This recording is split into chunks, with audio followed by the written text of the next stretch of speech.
8살 아이래요. 그런데 저도 이런 아이 처음 본 것 같아요. 이런 사례가 닥친다면 굉장히 고민스러울 것 같아. 그리고 또 이 시기에 해결해 주지 않으면 안 되는 것도 많아요. 그죠? 그래서 제가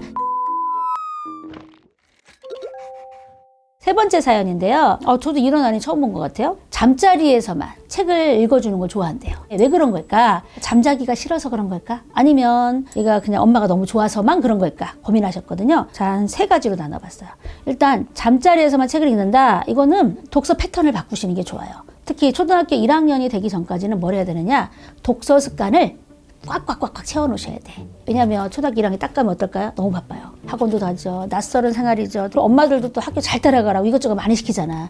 독서할 시간이 없어. 그래서 그 전에 독서 습관을 충분히 들여야 되는데 하나 엄마가 읽어주고 상호작용하는 시간 따로 있어야 되는 거예요. 또 하나는 잠자기 전에 이야기 들으면서 꿈까지 연결하게끔. 그런 상상력도 엄청 커지거든요. 그러기 위해서 첫 번째 독서 습관 말씀드렸죠. 두 번째 일정한 시간에 책을 읽어주시는데 제가 이걸 이름을 붙였어요. 리딩 타임으로. 책 읽는 시간이 따로 있는 거야. 자, 간단하게 설명드려볼게요. 예를 들면 우리 집에 8시 정도면 저녁 먹고 좀 쉬는 시간이다. 텔레비전 켜지 마시고 식탁에 모여. 식탁에 모여서 각자 자기가 좋아하는 책을 갖고 오게 하세요. 그 다음에 약속이 있어. 8살이면 10분 정도가 집중 시간이에요. 근데 10분 정도만 딱 타이머를 눌러놓으세요. 왜냐하면 시간을 자꾸 획기들기 보면 집중력이 떨어져. 타이머를 눌러놓고 지금부터 말하면 안 돼. 움직이면 안 돼. 이게 아니라 왔다 갔다 하면 안 된다고. 아셨죠? 예, 그래서 일주일에 매일 토요일, 일요일은 좀 쉬자고요. 원하면 하고 약속을 잘 지켰는지 그거를 요 달력을 사용하세요. 오늘 예를 들면 14일이다. 그럼 요 안에 4명이 다 있다. 스티커가 다 붙여져 있게. 그래서 오늘 10분 동안 알람이 울릴 때까지 움직이지 않고 그 책만 잘 본 사람은 하나씩 붙여주는 거예요. 괜찮죠? 근데 금요일 날 가면 시상을 해야 돼. 아직 어리기 때문에 한 달 동안 가고 막 그러면 안 돼. 그래서 토요일, 일요일은 그거 사러 가는 거야. 어릴수록 훨씬 더 잘해요. 나중에는 집중 시간을 서서히 늘리세요. 2주, 3주 후에 5분만 늘릴까? 너무 잘하는데 5분 어때? 애들한테 의향을 물어보셔야 돼, 항상.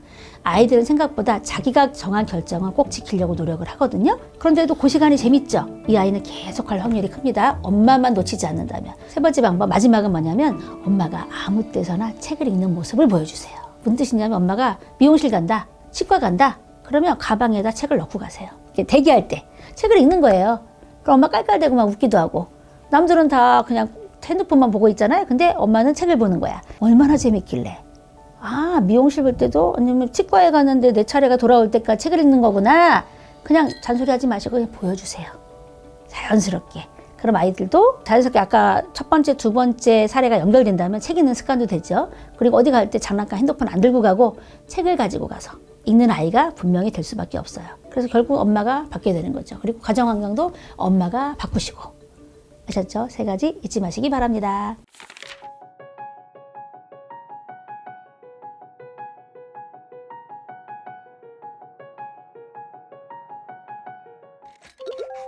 자, 마지막 사연입니다. 8살 아이래요. 그런데 한글도 좀 늦게 가르치셨나 봐요. 뭐 종용하진 않으셨기 때문에. 그러다 보니까 친구들 앞에서 이거 읽고 발표하는 거 많이 어려워하고 그게 또 연결이 되다 보니까 친구 관계에서도 자신이 없고 먼저 나서서 친구야 놀자 뭐 이런 게 잘 안 되는, 상호작용이 잘 안 돼서 아주 가장 길게 쓰셨어요.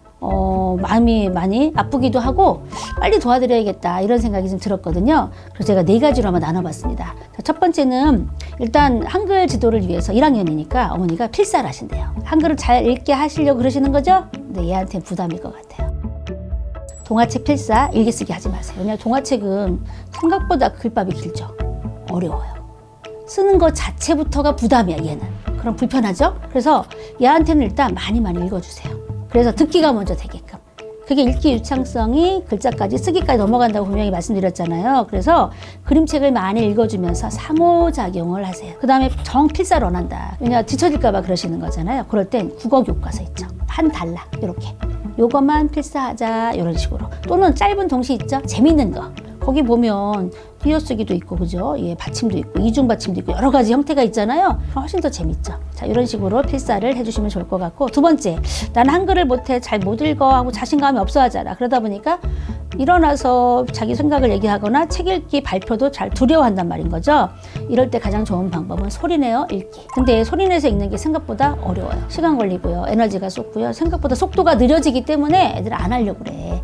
그래서 처음에는 한쪽씩만. 오른쪽은 묵독, 왼쪽은 음독, 오른쪽 묵독 이런 식으로. 또는 엄마랑 이렇게 나눠서. 또는 소리내 얽기가 좀 어려워한다 그럴 때는 집에 혹시 얘가 좋아하는 인형 있나요? 또는 우리 집에 좋아하는 반려동물이 있다. 그런 동물이 있다 그러면 걔한테 들려주는 거로. 엄마가 나 읽어주는 것처럼. 그러면 자연스럽게 국어책 읽듯이가 아니라 동화책 읽듯이가 돼요. 자, 세 번째는 독서의 즐거움은 이제 빠져들었으면 좋겠다. 스스로 혼자도 읽었으면 좋겠다 하고 말씀을 하셨어요. 근데 얘가 글자 읽는 거 불편해하고 부담스러워 하잖아요. 못 알아들을 수 있고 틀리다고 생각할 수 있으니까 가장 좋은 건 얘의 관심사.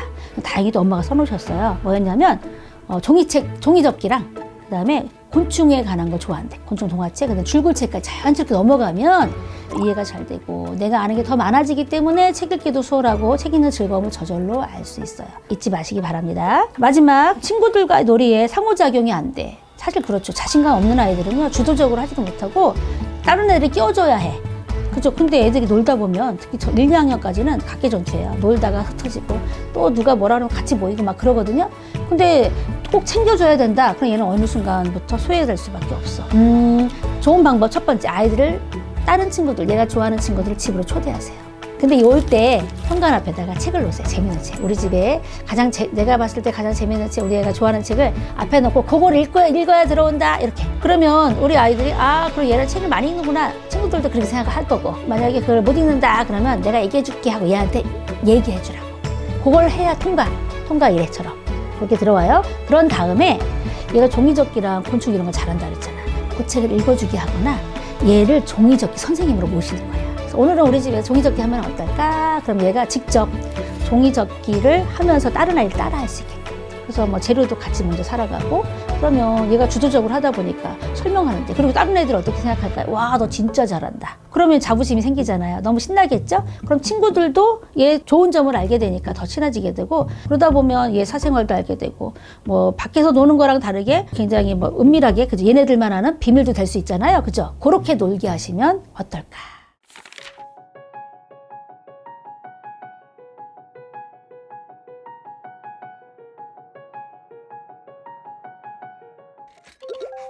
제가 사연을 받고 저는 우리 아이를 키워본 지 오래됐고 이렇게 자세한 건 사실은 학습으로만 하다 보니까 잘 모를 수도 있었는데 이렇게 얘기하시는 거 보니까 그럴 만도 하겠다. 그리고 또 그 시기에 해결해 주지 않으면 안 되는 것도 많아요. 그죠? 그래서 제가 이 사연을 계속 담고 있으니까 앞으로 이런 사연이 좀 있다, 고민스럽다 그러면 저희가 여러 가지 경로로 여러분 사연을 받아볼 테니까 그때 꼭 참여해 주시고요. 그 다음에 구독, 좋아요를 눌러주셔야 제가 많이 도와드릴 수 있습니다. 아셨죠? 자, 좀 미숙했지만 나름대로 고민을 해봤습니다. 자, 많이 참고가 되길 바랍니다. 고맙습니다.